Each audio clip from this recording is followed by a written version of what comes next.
Few people know that during the chaos of World War II, a small dog once saved hundreds of soldiers, not with teeth or claws, but with bloodied paws and an unbreakable will. October 1943. The Italian countryside near the town of Collecchio was shaking under endless artillery. The ground trembled with each explosion, and the smell of cordite and wet earth mixed with fear. In a makeshift Allied command post, chaos erupted. A radio operator shouted through the static, "Headquarters, this is 327th signal. Our lines are down. Repeat lines are down." The field telephone crackled, then went dead.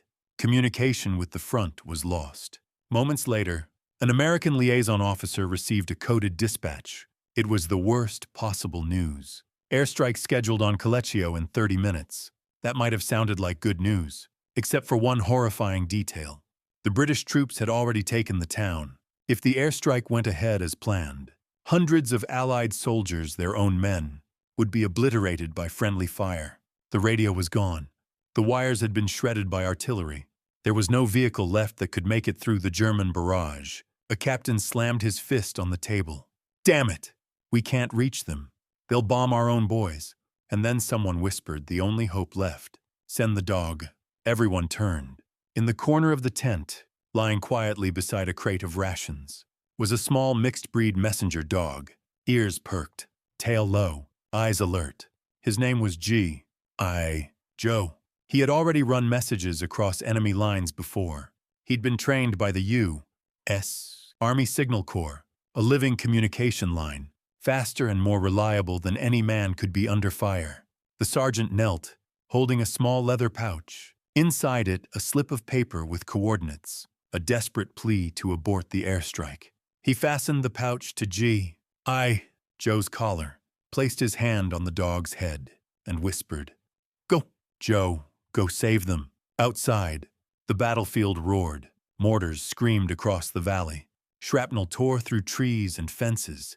But Joe didn't hesitate. He bolted from the trench, a blur of brown fur cutting through mud and smoke. Every gunner and runner who saw him that day would later recall the same image, a tiny figure sprinting through fire, leaping over shell holes and barbed wire, dodging death itself. He ran for 20 miles, through enemy territory, over hills littered with debris and bodies. No compass, no guide, just instinct. Each explosion shook the earth beneath him, but he didn't stop. By the time he reached the American airfield, his paws were bleeding, his chest heaved with exhaustion, and mud clung to his fur. He staggered up to the signal tent, scratching at the canvas until a corporal opened the flap. The man froze, staring at the small, trembling dog with the leather message case still intact. Inside the pouch, "Cancel the bombing run. British troops in position. Abort immediately." The radio officer didn't waste a second. Within minutes, the order was relayed to the pilots already warming up their engines. The mission was aborted. 5 minutes before takeoff, hundreds of men were saved. An entire town was spared from destruction. And the one who made it happen wasn't a general or a soldier or a machine. It was a messenger dog, a creature who understood only loyalty and who ran through hell because humans asked him to. Later that day, when Joe finally collapsed, a medic wrapped his paws in bandages. The officers stood around him in silence. They knew they'd just witnessed something extraordinary, a life, small and fragile, carrying the weight of an entire army's hope. When the war began, no one thought dogs would become soldiers. But by 1942, as the conflict devoured continents, the U.S. Army realized that not every message could ride on a wire or a radio wave. The battlefields of Europe were too chaotic. Communications were constantly cut by artillery. Every few minutes, another telephone line vanished into smoke. In the chaos, speed and silence became the difference between life and death. That's when the U.S. Army K-9 Corps was born. A new division where ordinary dogs were transformed into extraordinary soldiers. Farm dogs, family pets, and strays from city alleys. Over 10 of them were trained to serve. They were called war dogs, and among them, one stood out. He wasn't big. He wasn't purebred. He didn't come from a famous kennel. He was a small, mixed-breed pigeon terrier from Birmingham. Alabama. A family had donated him to the Army after Pearl Harbor, believing that if humans had to fight, their loyal companions should too. His tag simply read, G.I. Joe Serial No. 405, at the War Dog Training Center in Fort Royal, Virginia. G.I. Joe learned to navigate battlefields, to run miles through mud and smoke, to ignore the deafening thunder of artillery. He learned to deliver messages through terrain, where even jeeps couldn't move and radios couldn't reach. His handlers taught him to associate gunfire with calm, to lower his head when the air split with bullets, to keep running when fear screamed at him to stop. By the end of his training, the instructors wrote only one line in his report: unbreakable focus, exceptional endurance, highly responsive under stress. That endurance would soon be tested beyond imagination. In 1943, G.I. Joe was assigned to the U.S. Army Signal Corps and deployed to Italy with the 350th Infantry Regiment, 85th Division. His unit's mission: support the British advance north, cutting through the heavily defended towns between Naples and Rome. Italy was no longer a paradise of olive groves and sunlight. It was a graveyard of ruins and broken men. German artillery dominated every ridge, and Allied troops fought for every inch of mud. Communication lines were severed daily. Every new offensive depended on whether a message, sometimes written on a single scrap of paper, could get through alive. That's where G.I. Joe came in. He ran through mortar fire. He crawled under fences. He crossed rivers carrying waterproof pouches on his collar. Each mission could last minutes or hours. Each one could end in silence. But G.I. Joe always came back, sometimes soaked in rain, sometimes limping, but always carrying a message that meant someone would live to see another sunrise.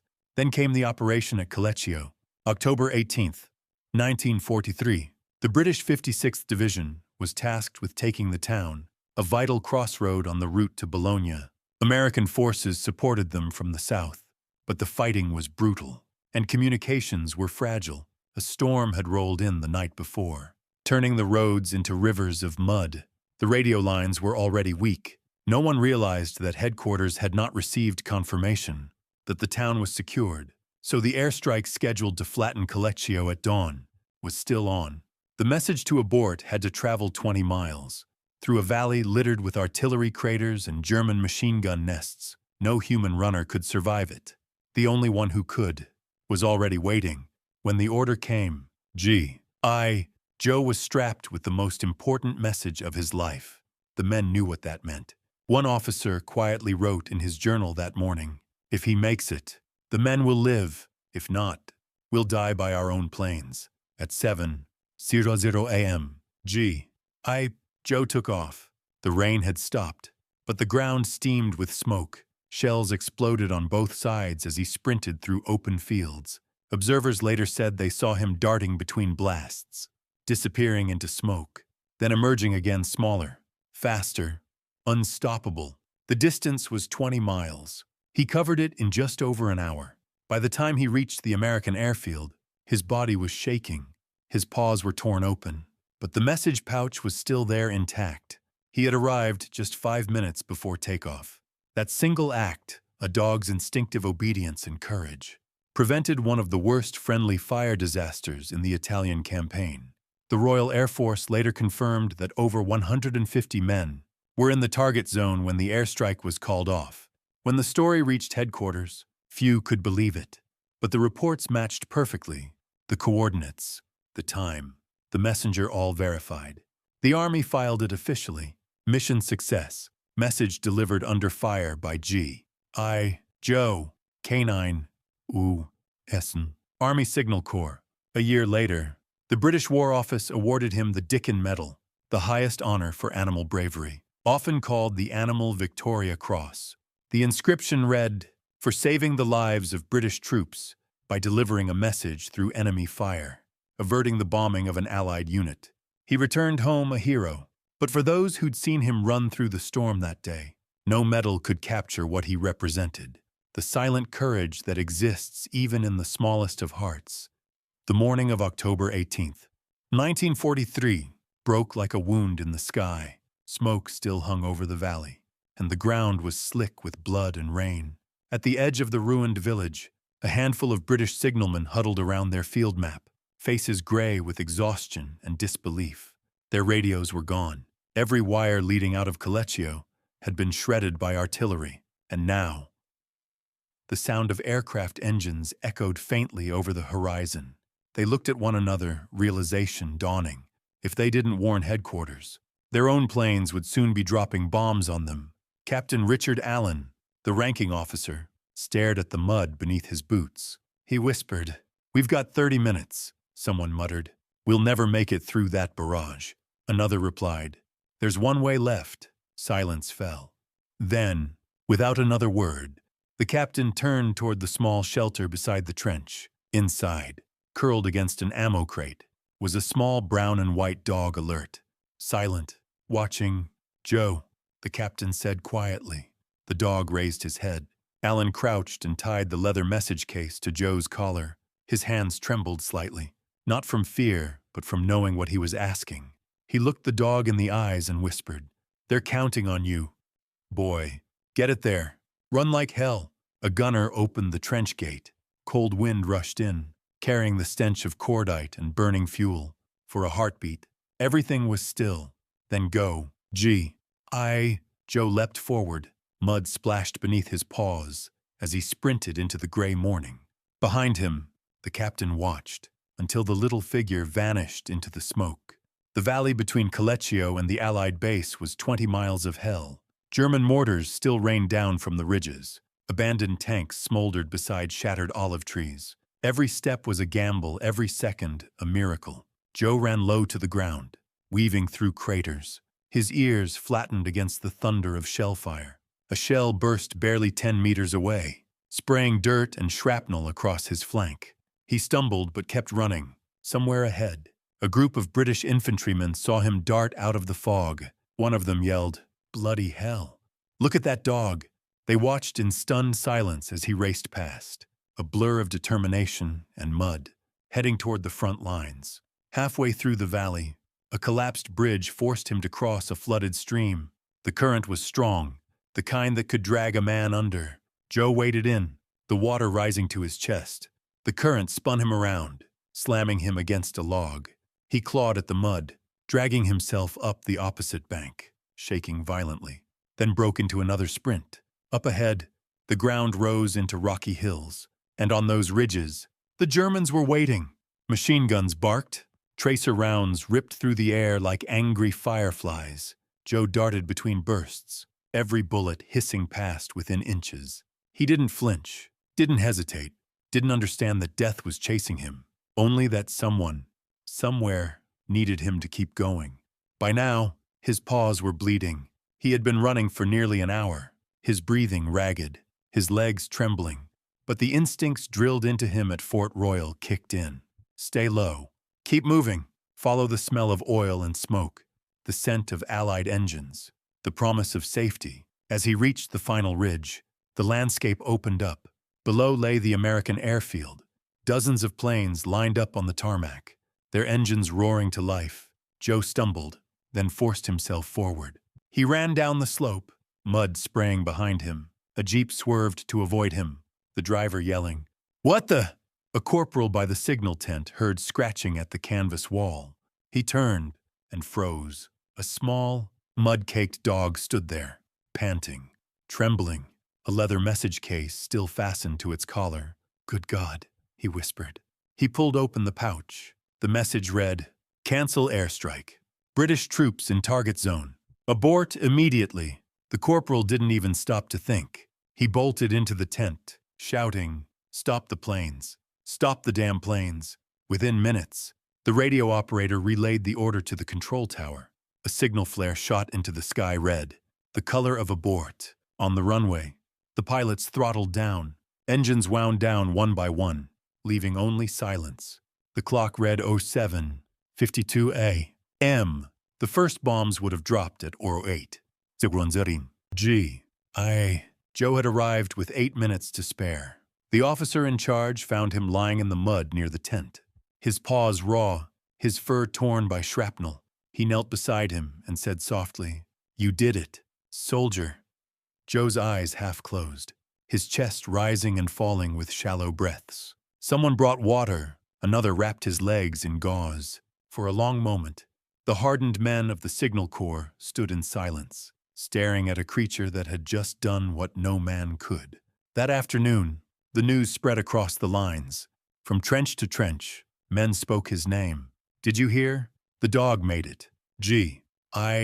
Joe saved us. He ran through the whole bloody war zone.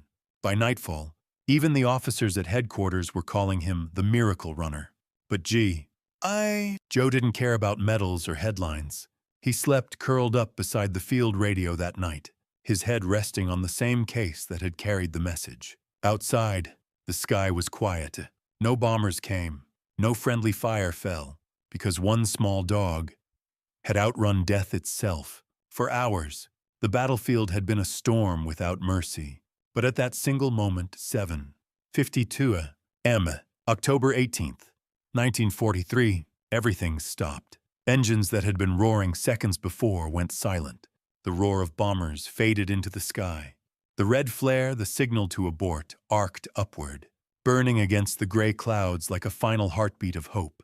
In the valley below, men of the British 56th Division lifted their heads from the mud. They'd heard the distant hum of aircraft. Then, nothing. Just silence. For a few seconds, no one understood why they were still alive. And then the message arrived. Word spread like fire through the ranks. The airstrike's been called off. The Americans stood down. They didn't know how. They didn't know who. But something or someone had stopped it. At the airfield, Joe lay motionless beside the signal tent. His small body was covered in mud, his paws torn open, the fur around his chest singed by heat from near misses. He looked less like a hero and more like a shadow of one. Sergeant Frank Williams, his handler, rushed to his side. He dropped to his knees and pressed his hand to Joe's neck. A faint pulse. He's alive, Williams breathed. He poured water over the dog's muzzle, and Joe's eyes flickered open. He tried to lift his head, but couldn't. The sergeant whispered, "You did it, boy. You did it." Around them, a group of signalmen and airmen gathered silently. Hardened soldiers, men who'd seen the worst of Italy's front lines, stood there watching a dog breathe, their throats tight with something they couldn't name. One corporal later wrote in his diary, "We'd lost friends, we'd lost faith, but when that dog came back, it felt like the world hadn't given up on us just yet." Hours later, confirmation arrived from the front. Collecchio had been secured. No bombs had fallen. No friendly fire. Not one Allied soldier killed in the zone. The realization rippled through headquarters. Commanders sent word up the chain of command, from the 85th Division to Allied HQ in Naples. By nightfall, a report landed on the desk of General Mark Clark himself. He read the dispatch twice, then looked at his aide. "A dog saved the British today," he said quietly. "Get his name right in the record." Meanwhile, in the field hospital near the airstrip, Joe lay on a blanket beside the wounded.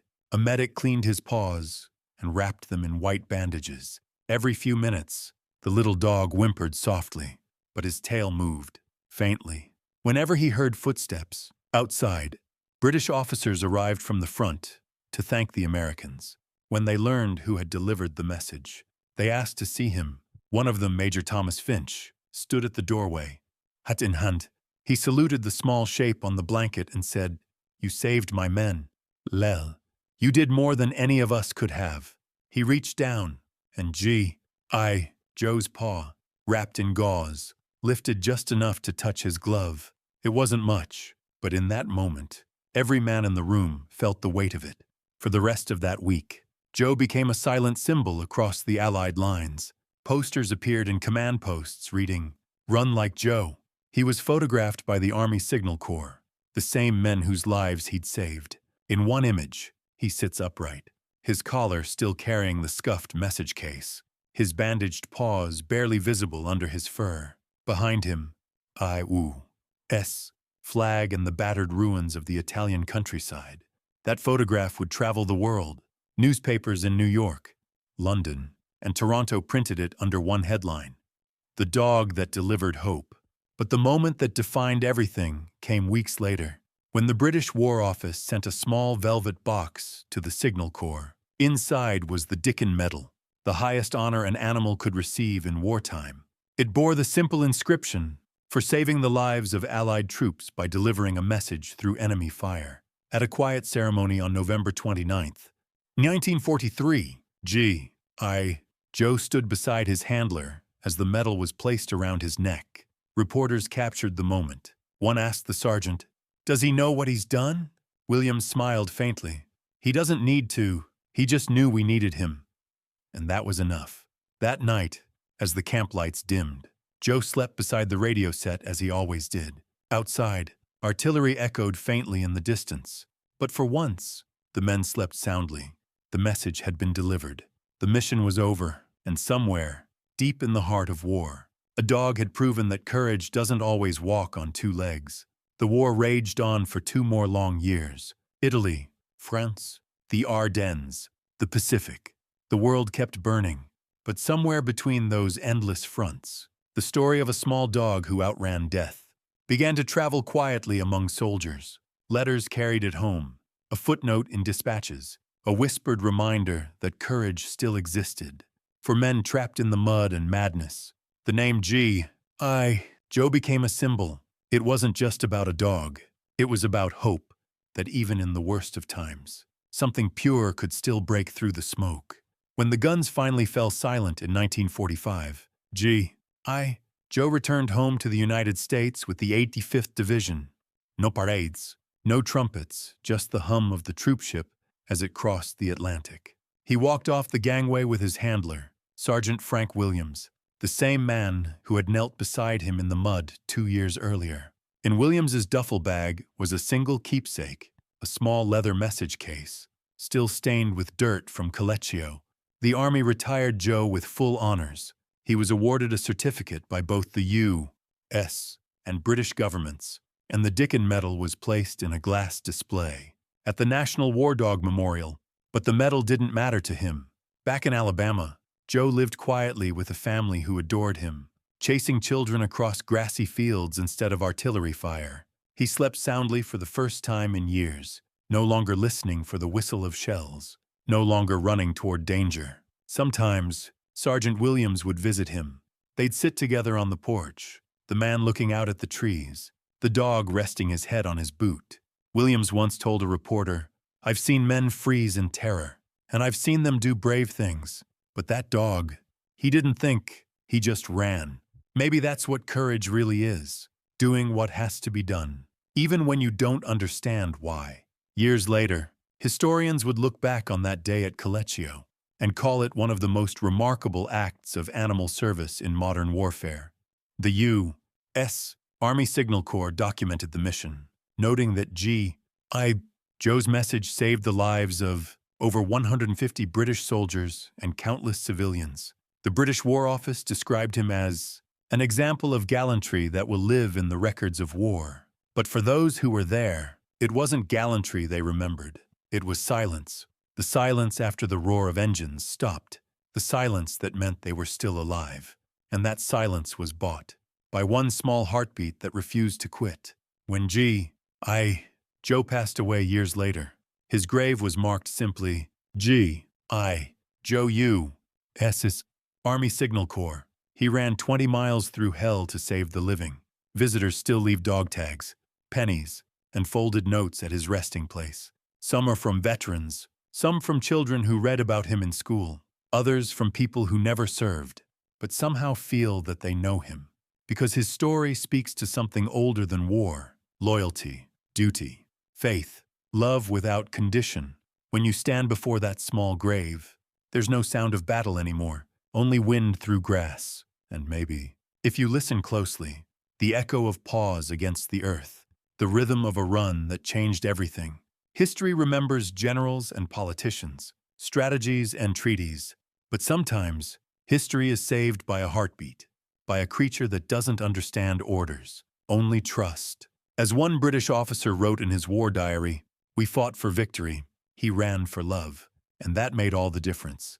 War creates heroes in many shapes. Some wear medals on their chest, some carry rifles, and some carry only silence and a message of hope around their neck. Joe never spoke a word, never asked to be remembered. But his story whispers across time that courage is not measured by size or rank or even understanding. It's measured by how far we're willing to go for others. On a battlefield filled with orders and chaos, he followed only one command, the one written into his heart: to run. And because he did, an entire unit was saved, a town was spared, and for one fleeting moment in 1943, humanity remembered that even in war, love still had a place to stand. If this story moved you, if you believe that courage comes in all forms, even four-legged ones, then don't let this tale fade into history. Like this video to help more people discover the forgotten heroes of World War II. Subscribe to this channel for more true stories of valor, loyalty, and resilience from the trenches, the skies, and the hearts that refuse to give up. Because somewhere in every war, there's another story like Joe's, waiting to be remembered.